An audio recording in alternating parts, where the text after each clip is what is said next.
Randy Barnett, thank you for joining us today. Oh, it's a pleasure to be here. You're the author of a new book, A Republican Constitution.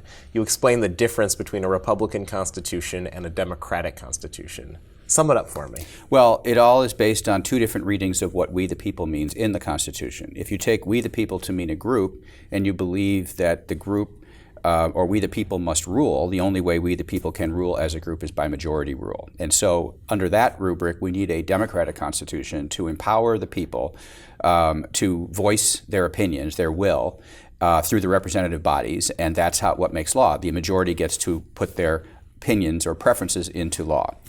The alternative reading, and if you take that view of we the people, then judges are problematic because judges are not elected, they're not accountable, they get in the way of the will of the people, and therefore judges are problematic.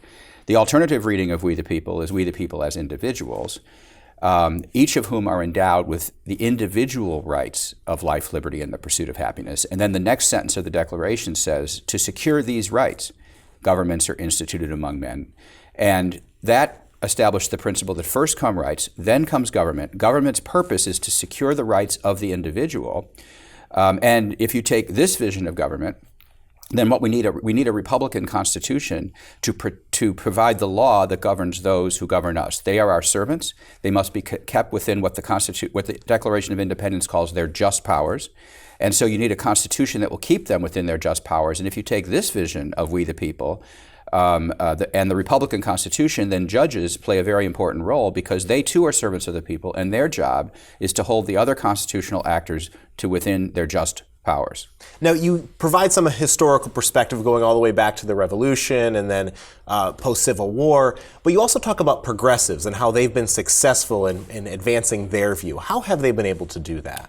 The book tells an overarching story, as you say, starting with at the founding with the Declaration and moving to today. It does so by virtue of a lot of individual vignettes and stories, including the story of how I work with the Heritage Foundation to oppose the individual insurance mandate in Obamacare.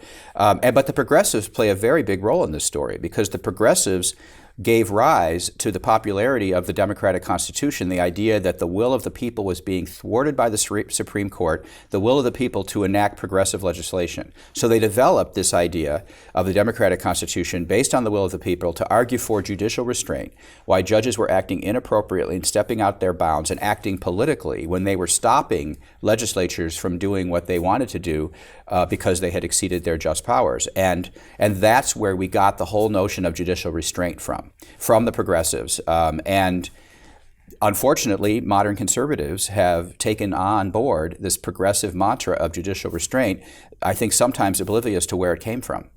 What do you hope readers take away from your book? I hope they take away from my book what the difference is between a democracy, which the founders rejected, and a constitutional republic, which is what they gave us. How the Republican Party, when it got started as an anti-slavery party, made that Constitution better than it had been, better than the founders gave it to us. And how, as long as the Constitution has not been repealed, we can always appeal to restore it. But to do so, we actually need judges who are prepared to enforce the Constitution, which protects the rights of we the people as individuals, each and every one of us. How much is at stake with the next Supreme Court justice? Well, there's a lot at stake with the next Supreme Court justice, but I can already tell you I believe that fight has been lost. As of Indiana, I think that's it. We now have to move on. We have to decide how we're going to survive under a court that is hostile to what we think.